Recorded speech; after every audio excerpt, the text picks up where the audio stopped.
Hello, hello. Welcome to the Big Bold Jewish Climate Fest. My name is Phil Arnyanu, and I'm calling from Muncie Lenape land in New York City. I'm the Chief Strategy Officer at Dayenu, a Jewish call to climate action. Dayenu is building a movement of American Jews confronting the climate crisis with spiritual audacity and bold action.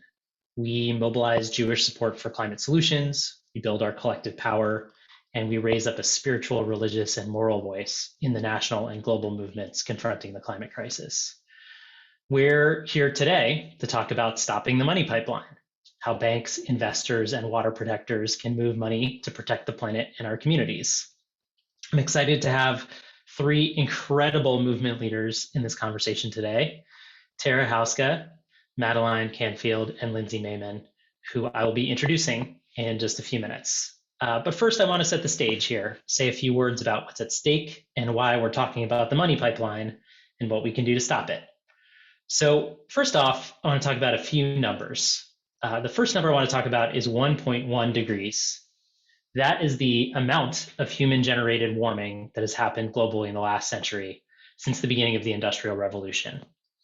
Most of that warming has been caused by the extraction and burning of coal, oil, and gas, which are fossil fuels, from underground, and the destruction of forests and natural areas. The burning of fossil fuels for heating, electricity, transportation dumps carbon dioxide, methane, and other gases into the atmosphere that form a blanket around the planet, preventing the sun's rays from hitting the surface of the planet and bouncing back into space. That's what's called the greenhouse effect.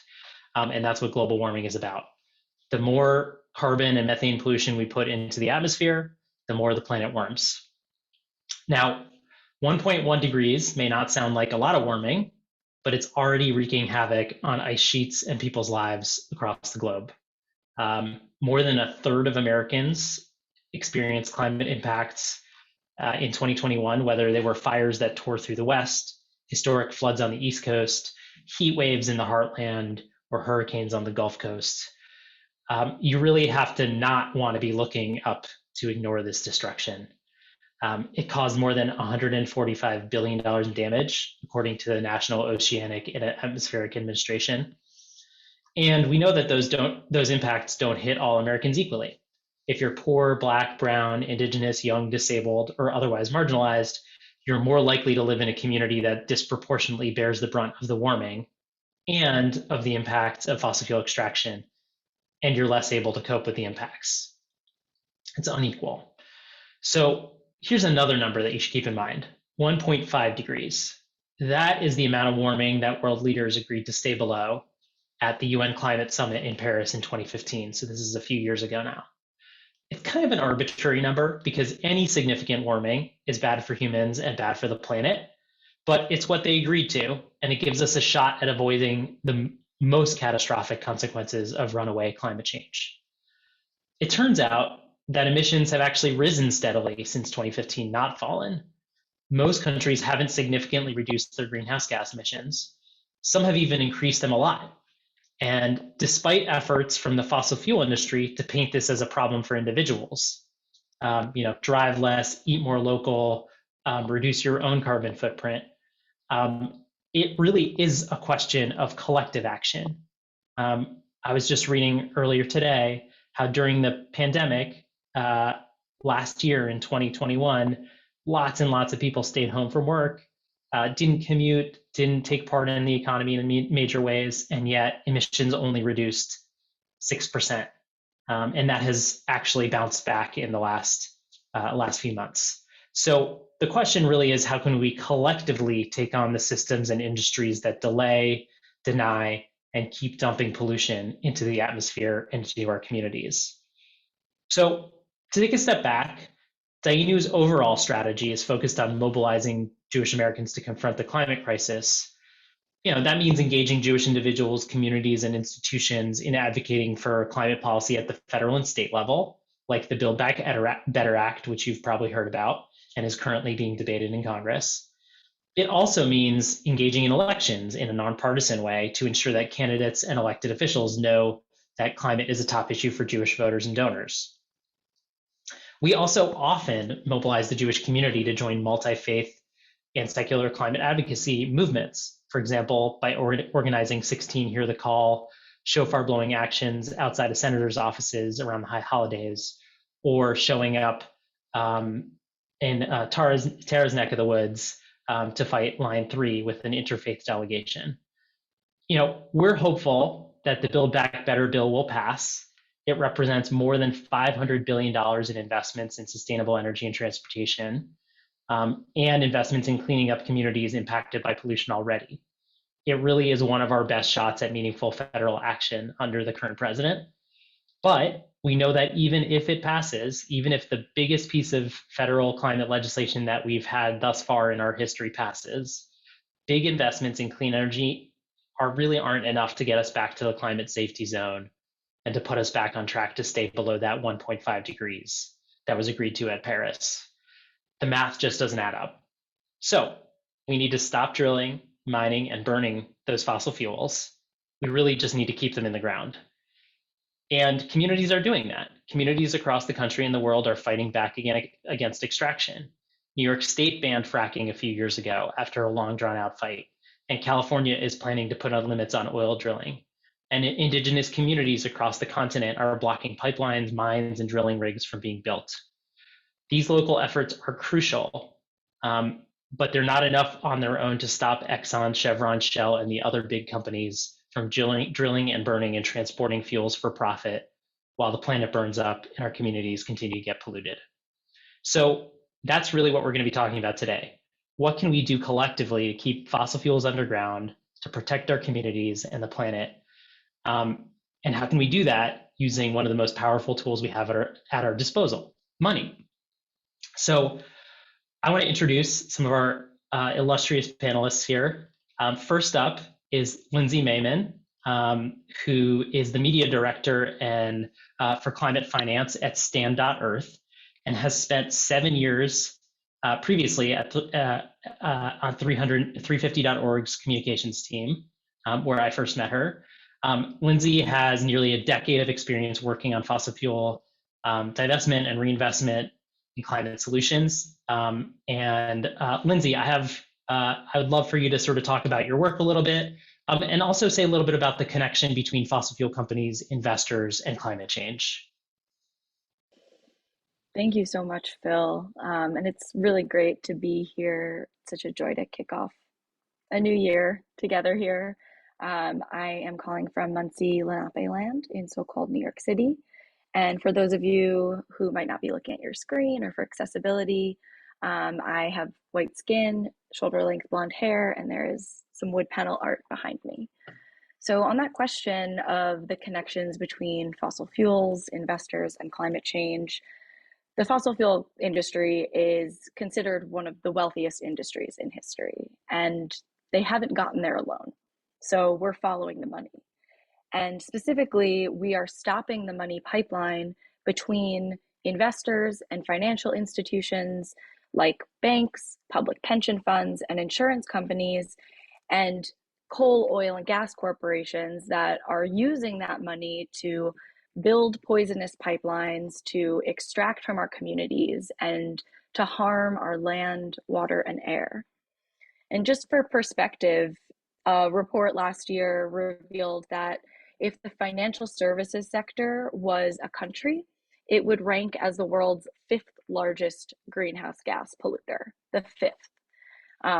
This includes just 14 US pension funds with $82 billion in fossil fuels, 5 Canadian fossil fuel banks, with Royal Bank of Canada, the worst offender, pouring over $700 billion into fossil fuels since the Paris Agreement was signed, including in pipelines like Coastal GasLink, which Tara might speak to a little bit more later on. The bottom line is financial institutions are using their shareholders' and customers' cash to prop up a structurally failing fossil fuel industry. This is not only risking triggering a 2008-like climate financial crisis, but it's also, as Phil mentioned, already harming, and our communities are already feeling the impacts of this destruction. The bottom line, investing in fossil fuel companies is investing in fossil fuels, investing in climate destruction. 2022, this year kicked off with all the reports of records shattered last year, 20 separate billion-dollar disasters in the US alone. And if this scope and these massive numbers and money being thrown around feels unfathomable or inaccessible to you, you are not alone. These systems were totally set up to profit an ultra wealthy few and confuse the rest of us. So I'm so excited to be here today to talk about it in language that we can all feel accessible to all of us. As Phil mentioned, over 40% of people just in the US last year experienced deadly heat, deep freezes, fires and floods and droughts, and not to mention the immeasurable cost of lives and livelihoods during a pandemic year that disproportionately impacts frontline communities, poor and unhoused folks, and communities of color that are also on the front lines of building solutions to the climate crisis. So, to me, this work and climate finance and fossil fuel divestment is about challenging the institutional status quo and extractive capitalism. It's about putting our money and resources where our values are, into healthy and safe communities. And it's about reclaiming our economy, which is the actual definition of economy is care of home. It is not gross domestic product or just the stock market. It is about the interconnectedness and building an economy that actually works for people. So I'm excited to get into more conversation today to talk about the role that financial institutions have to stop holding back this inevitable and necessary transition off fossil fuels, and for us to talk about what reclaiming and rebuilding an economy that works for all of us really looks like. Thank you so much, Lindsay. It's great to have you here, and I look forward to getting into some more discussion. I want to pass it to Tara Hauska. She's a citizen of the Couching First Nation and a tribal attorney. She's an advocate for treaty rights and sacred land, a co-founder of Not Your Mascots, a founder of the Genu Collective, and she's been a water protector and leader at Standing Rock and in the fight to protect her community from the Line 3 tar sands pipeline. And Tara, if you please tell us a little bit about your work, and in particular, would love to hear from you about how your spirituality and your ties to the land connects the fight to move money and to stop fossil fuels companies from destroying your ancestral land and water. Bonjour, Quinoa, and bonjour, Phil, and thank you for the invitation. Appreciate it. Jaboekwe Indigenous Kwan Duzame, Coaching and Dunjibab. My name is Tara. I'm Berkland from Coaching First Nation, calling in from the White Earth Reservation in northern Minnesota. Pretty close to the now running Line 3 route that's pumping tar sands through the headwaters of the Mississippi River to the shore of Lake Superior. Just under the max is about 700,000 barrels a day, so it's quite a lot of tar sands.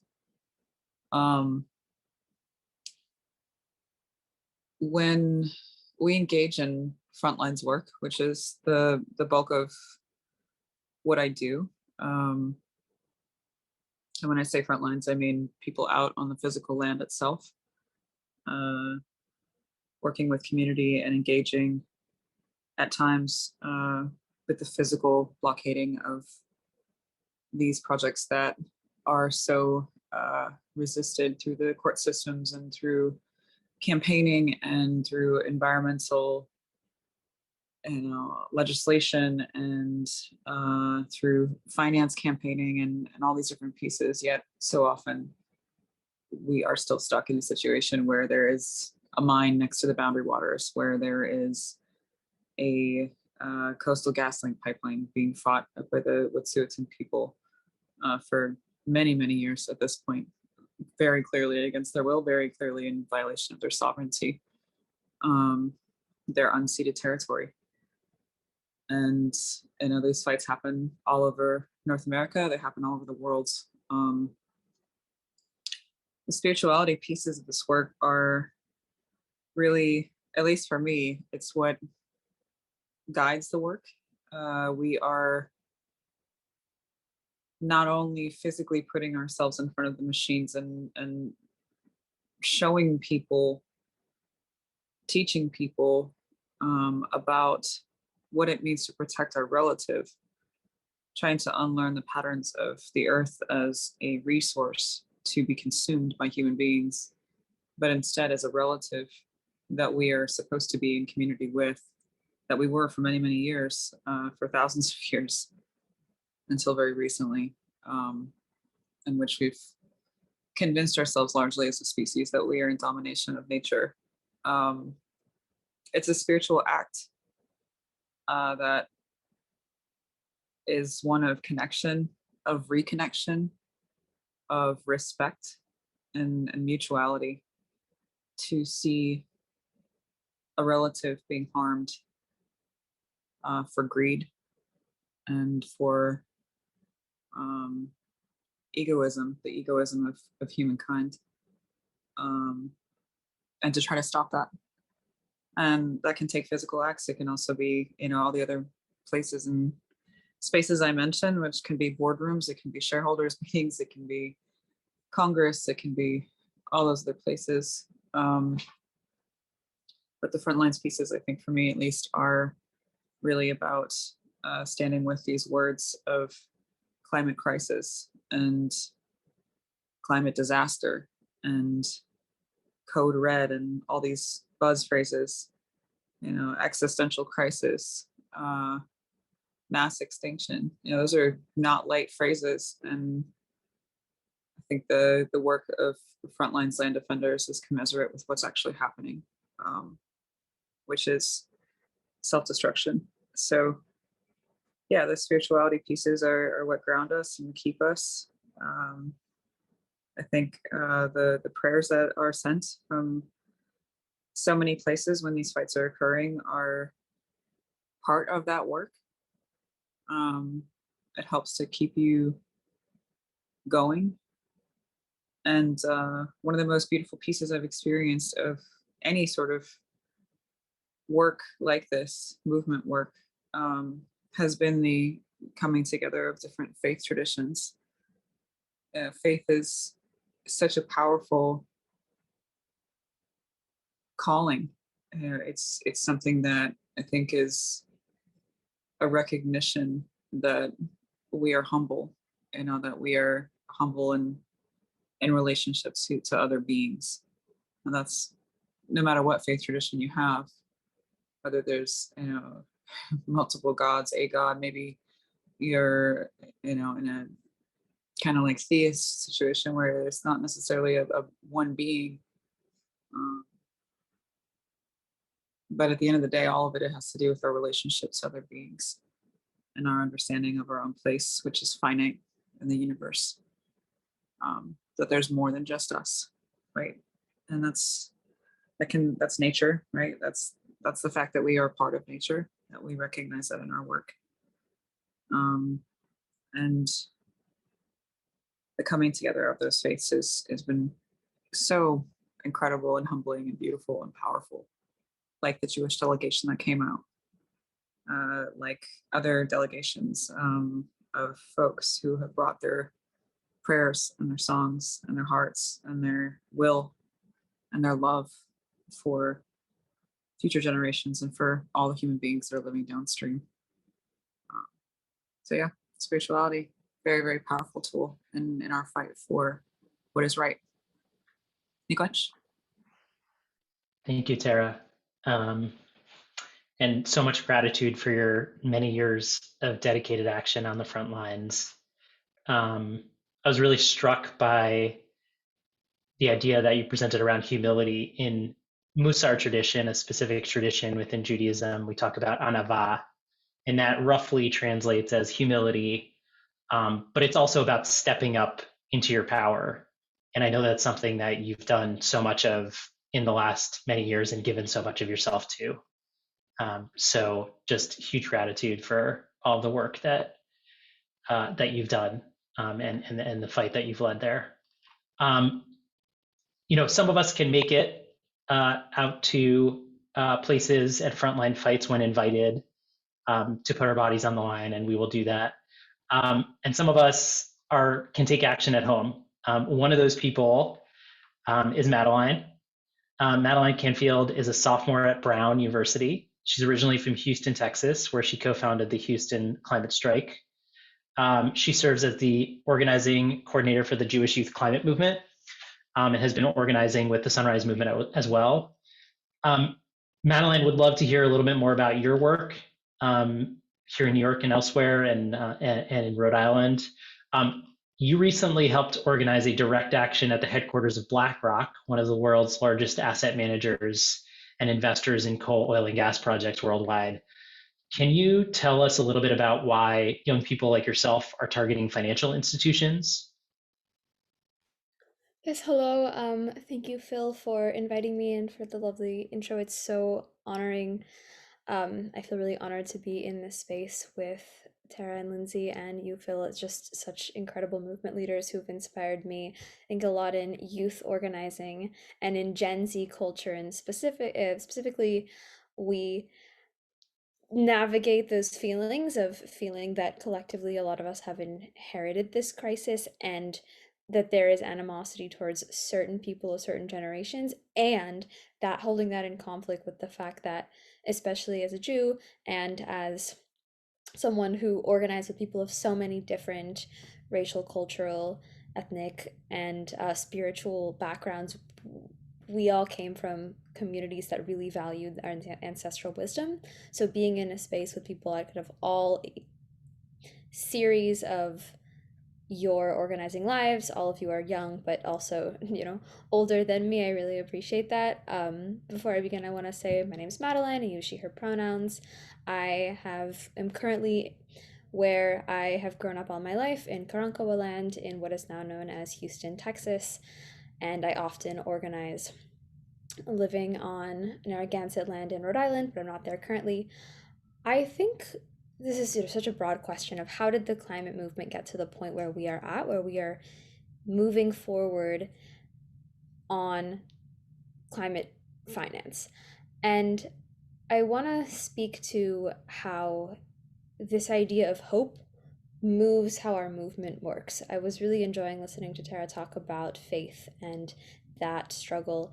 I'm thinking back to a conversation I had with a fellow JYCM organizer who is now a college student. She was a senior in high school at the time, and we were talking a few months ago as a lot of different political catastrophes were all compounding. They were climate related, but they were related to other things as well.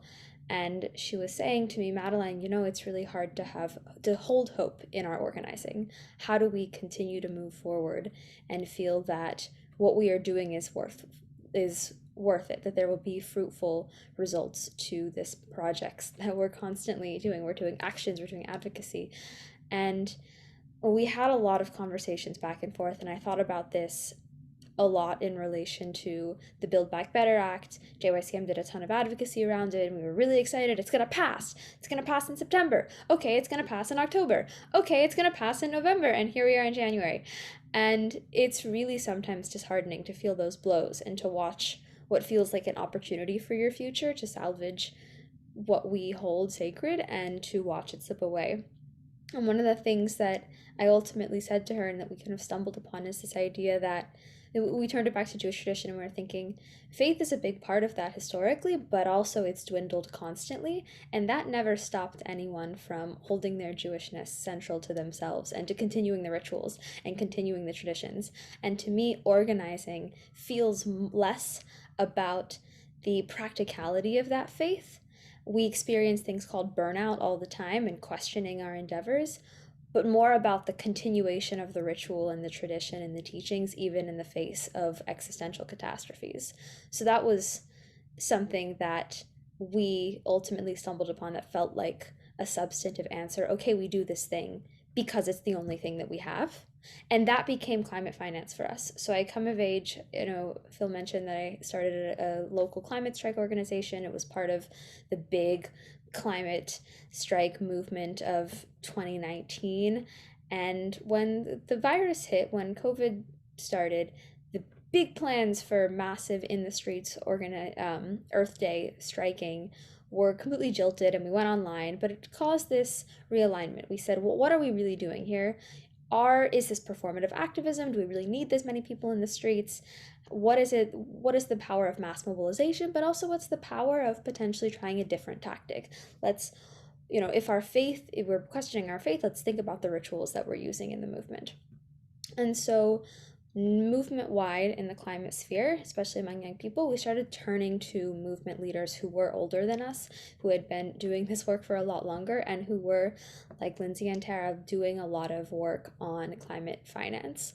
And so there started the seeding of local based decentralized actions targeting the fossil fuel industry, because we thought there are so many massive systems at play here that are responsible for climate change. Yes, it is, depending on where you ask the question, depending on how you ask the question, what started climate change, what started the climate crisis, the answer is very different. Phil gave us one image of the actual global warming, and that's the scientific based thing.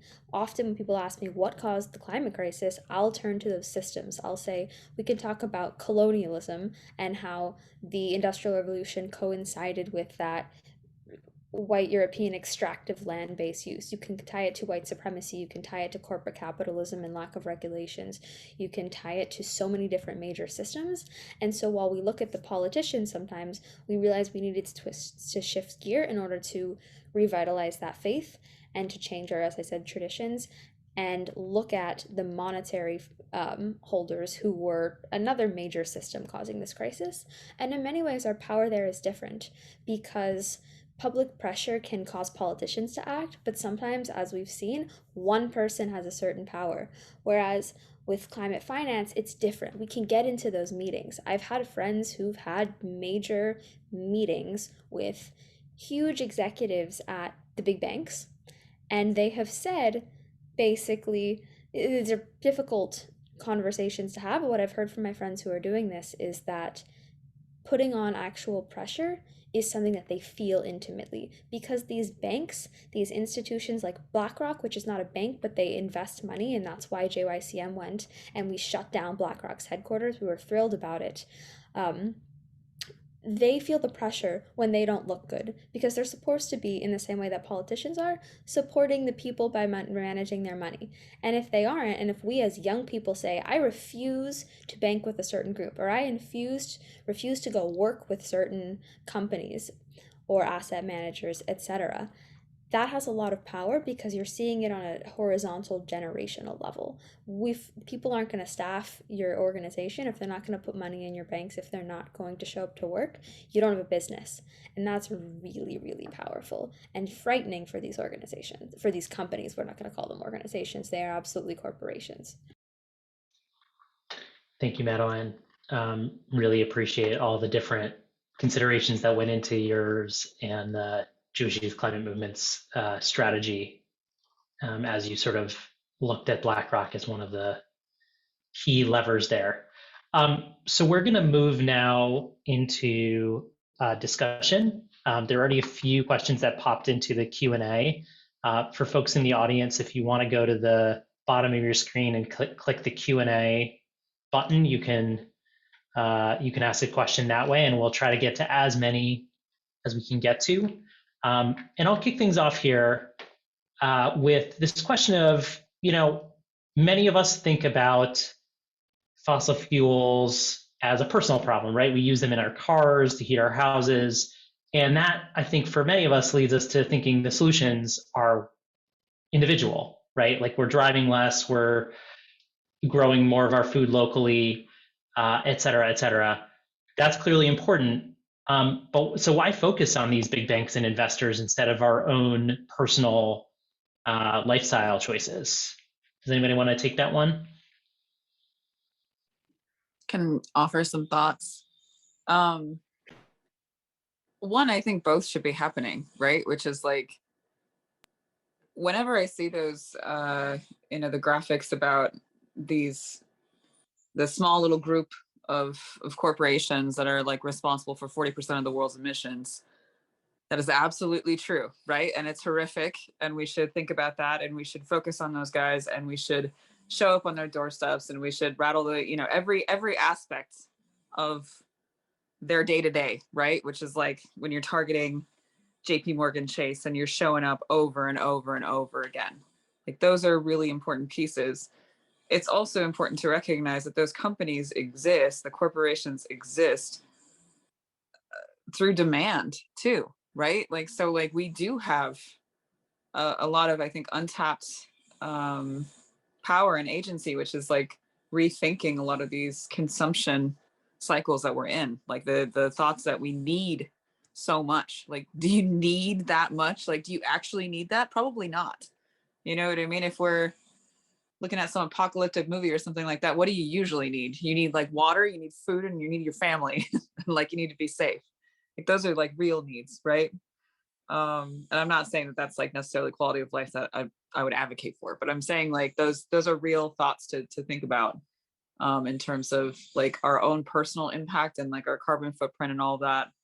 And really looking at that too, like, you know, is that quinoa that you got from South America, is that really that much better than something you could grow in your backyard? Probably not. And then at the same time, yeah, you're banking with JP Morgan Chase, take your money out of the bank. You're banking with Wells Fargo, take your money out of the bank. Talk to these folks that are helping, that are doing this incredible campaigning, like was just discussed. Support their efforts. You know what I mean? They're literally pulling billions of dollars out of like these giant funds at colleges, pension funds, like all these different places, right? And then we're showing up inside the shareholders meetings and we're showing up inside the banks and sliding across lawsuits and being like, hey, the tribes are actually really opposed to this pipeline. This is what's happening with your client. You know what I mean? All those different pressure points are so important. Thank you. Anybody else have anything to add there? Also, really briefly, I think there's individuals and there's also personal institutions. So we have this conversation a lot in the Jewish community that we've set up this organizational world, and everything's a big giant kind of umbrella with hierarchies. If you've got the actual fossil fuel industry, you've got the banks, asset managers, like universities, etc., and smaller institutions, more than just one individual person, but those organizations that have money, they absolutely can be and should be doing this. And we should see it as, you know, why might we have a two-pronged approach? Why might we ask our organizations to stand with us? It's that people have small voices, and how do you put them in relation to the bigger voices? So calling on those who have the most power is really vital. But as Tara was saying, it's about tipping points. So if we ask our own communities to do this and our own institutions to do this through an institutional lens, it can be amplified if more of them do them together, specifically tying it in relation to the big banks and the investors by saying, how are these things working together? How am I, if it's a cultural shift? I read, Phil wrote something that was published today that I was reading, and I thought it was really awesome. In the foreword, it was saying this will cause a cultural shift more than it'll cause the actual huge pressure on the fossil fuel industry. And that's why it's really important to actually then as well, more with more sustained pressure, target the actual banks, because once that happens, it's like the major domino to fall. Thanks, Madeline. Um, Lindsay, I wonder if you can speak to that. And also, there's a question in the Q&A around how do we answer people who say, if we sort of move our money out of the fossil fuel industry or shut it down, that it'll just destroy our economy and we won't be able to live? That is a great question. And I think, just want to bring back in what Tara said about this false choice between systemic and individual action, that both absolutely need to take place, but that the climate crisis is a systemic problem that requires systemic solutions and requires challenging our institutions. And, I'm reminded that Exxon and fossil fuel companies knew about climate change as far back as the 1970s. Their own scientists were warning them, and that in shifting the responsibility to the individual, it's really a distraction from the climate crisis that fossil fuels have caused. And so, just in terms of the question of how our economy, I mean, this is a matter of how do we define our economy? Phil mentioned that, GDP maybe continued to go up during a global pandemic, but were our communities healthy? Are our communities safe?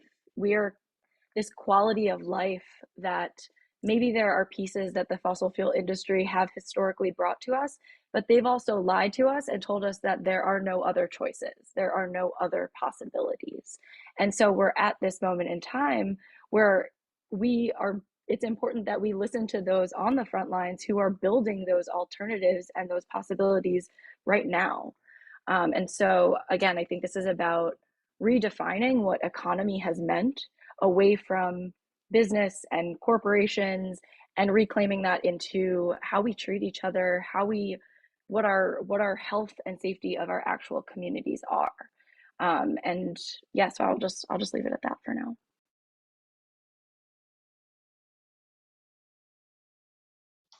Relatedly, there are just a number of questions here that I'm seeing in the Q&A around, where should we put our money instead?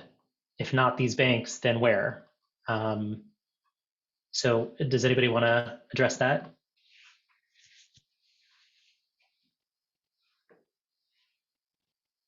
I can speak quickly, not necessarily my organization's endorsement, but I bank with Aspiration, which is a bank that uses fossil-free funds. There are insurance companies like Lemonade that exclude fossil fuel investments, and you can also go to your asset managers, your bank, your wealth managers, and if you have a 401k, there are fossil-free options. And we've also, there's a decade of data now that shows that those who divested 10 or so years ago are actually reporting positive or neutral returns, and that fossil fuels have underperformed the rest of the market. So just in sort of financial terms, these are bad investments. And that's not even looking at the human impact necessarily. But there are so many options, and Aspiration is one of them. And I'll open it up if folks want to share more. Something that always bothers me when people talk about the economic and sustainability of funding climate action, in addition to just investments, is I think the extreme myopia that goes into saying something like that. I was looking it up. How much did it cost the city that I'm from every single year that it has a disastrous hurricane or flood? Billions and billions, hundreds of billions of dollars, right? So a healthy economy is one that has to spend tons of money to rebuild after destruction, not to build new infrastructure, not to create resiliency, not to make life better, but to build back or to pick people up from the destruction. How can economy function if everything that is supposed to be happening in an economy, people who are working across every sector cannot go to work because the ways that they are doing these work is been destroyed in these climate disasters?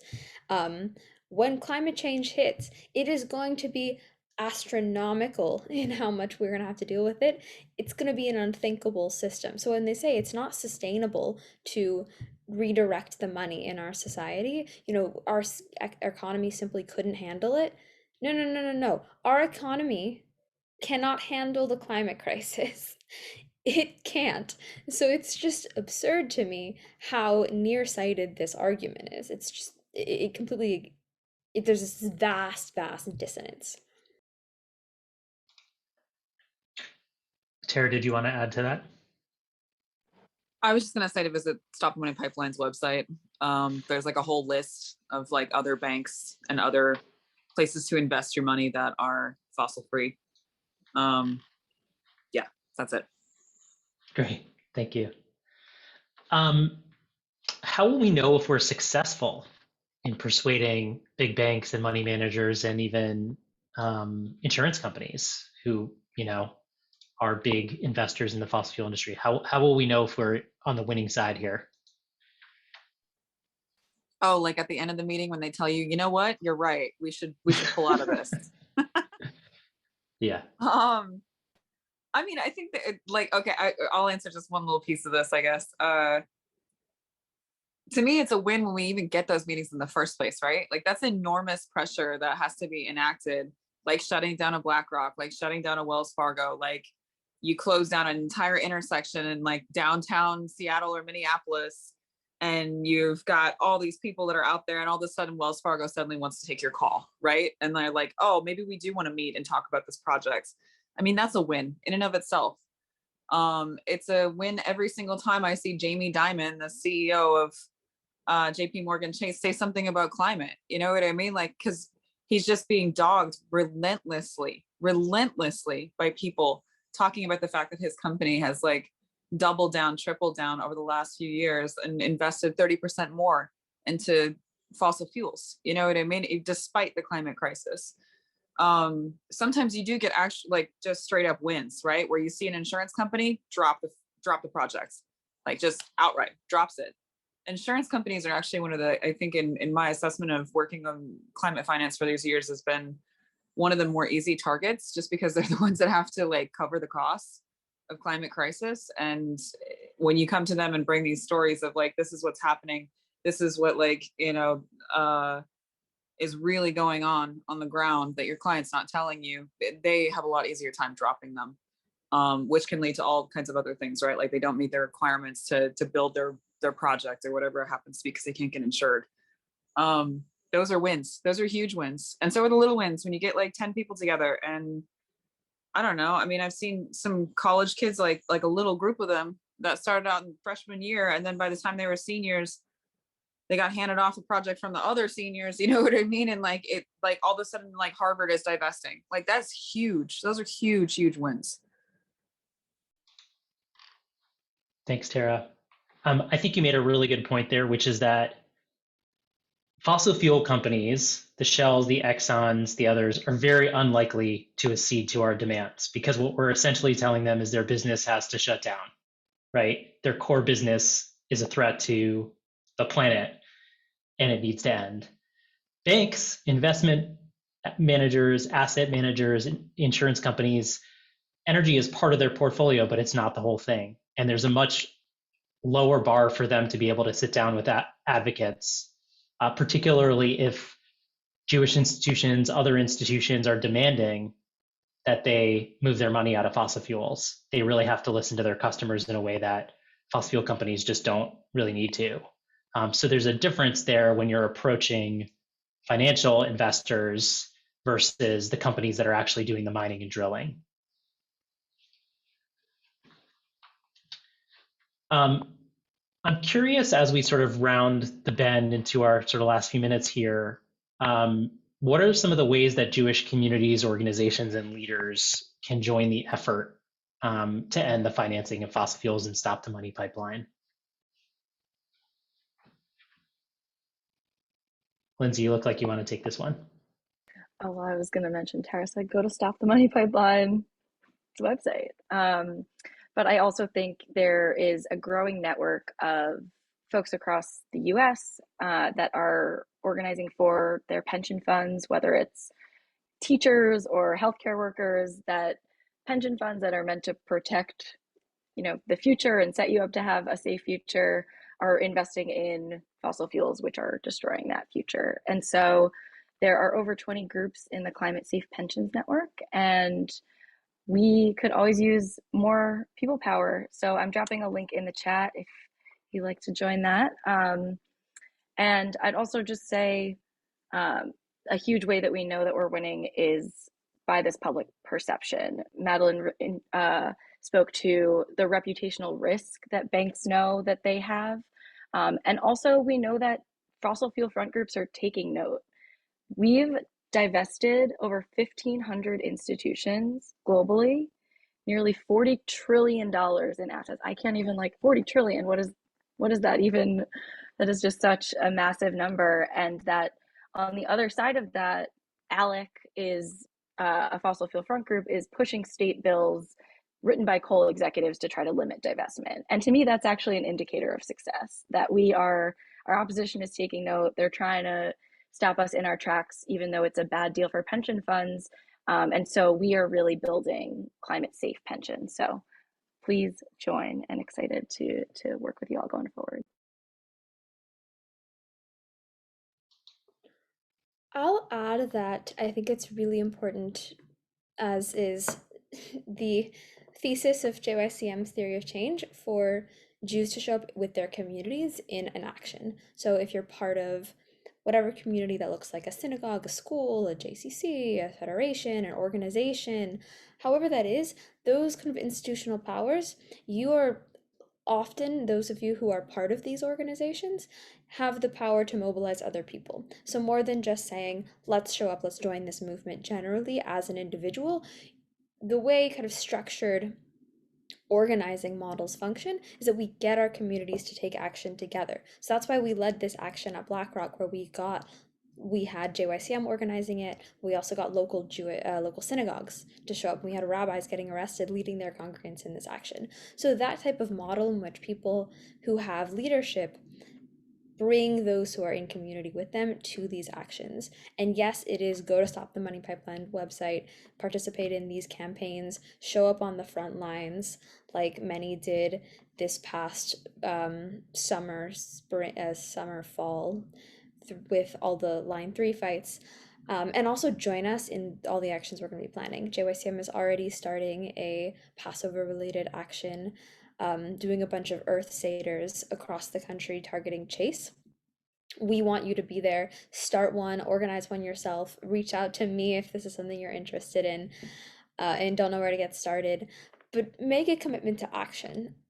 Action is how we have this movement, how the movement spirals and gets bigger and gets bigger and gets bigger and gets powerful. Our vision as an organization is to have all Jewish communities everywhere taking action over the next decade in kind of coordination, in a way that rejects passivity, that doesn't stand idly by, and that does really meaningful change by using voices together.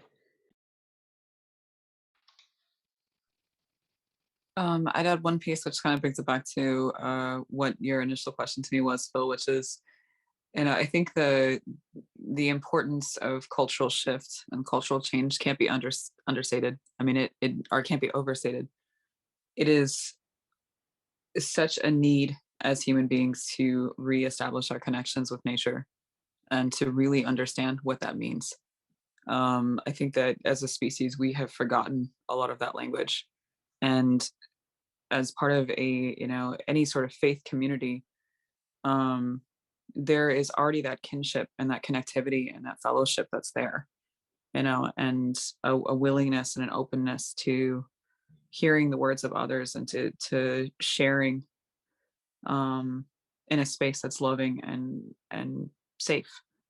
And so I think there's the cultural shift around not looking at nature as something that's separate from ourselves, not looking at it as if it's something that we go to visit, like a national park or something like that, or like we have to go somewhere to get to nature.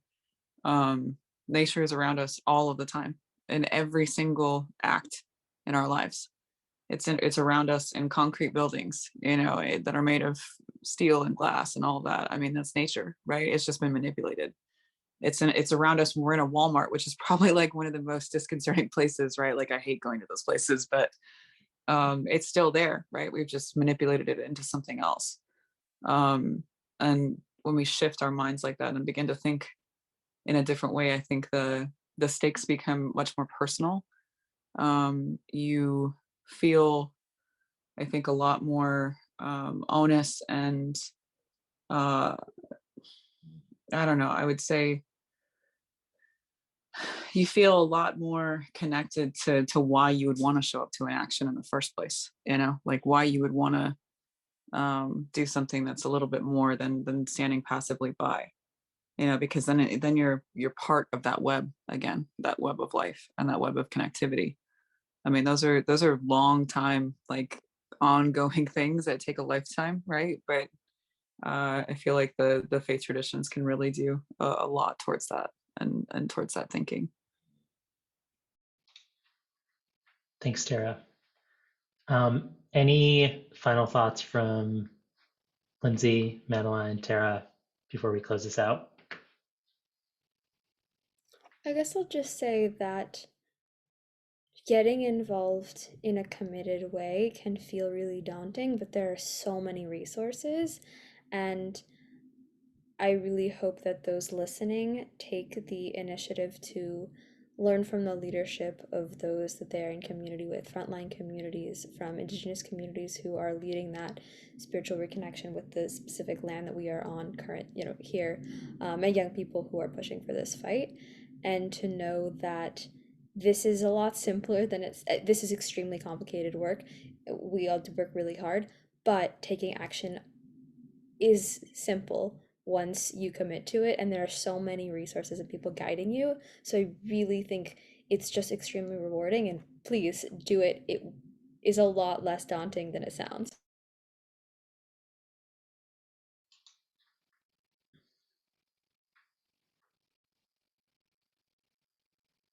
Lindsay, do you want to have anything to close us out with?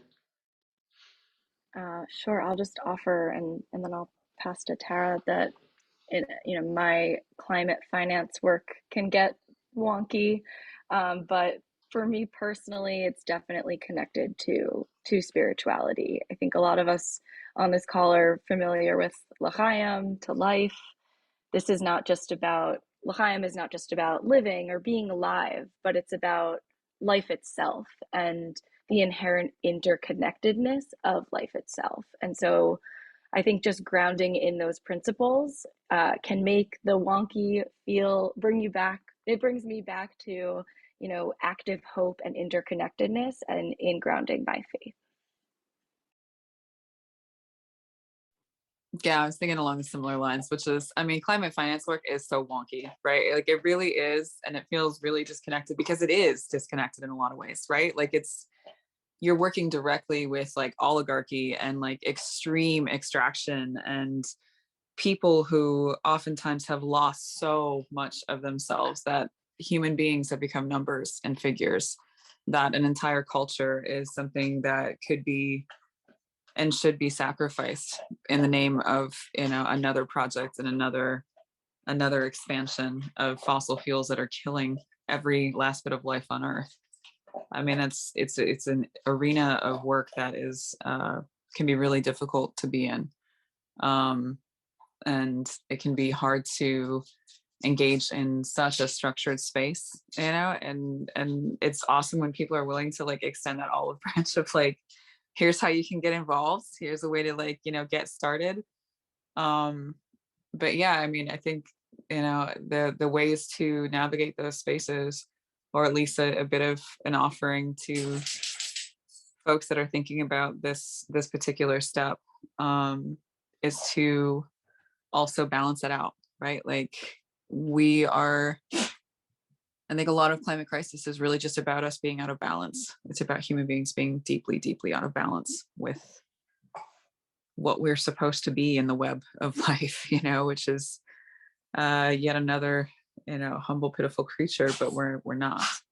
We're deeply out of balance. And so with the actions that we take, balancing that out, right? Like we engage in these systems because these systems can be so harmful and hurtful towards so many, and are so heavily structured and distanced from what's real.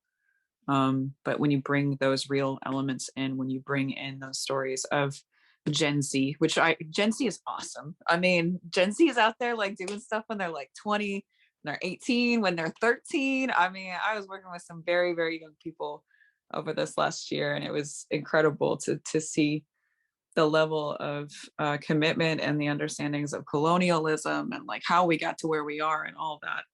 I mean, it's just incredible to see. It's also really sad at the same time, right? Like, but just to bring that grounding, to bring those spaces, and to bring that energy and those hearts into those spaces is so needed. I mean, you can even reach the bankers sometimes. I've reached a banker a couple of times. It's been a moment, where some mom comes up afterwards and is like, I have little kids, I'm trying to do everything I can. And I'm like, well, you need to do more because you're still destroying the planet. So like, they're all just people at the end of the day. So I'll leave it with that. They're all just people. And we do have a lot of power when we stand together.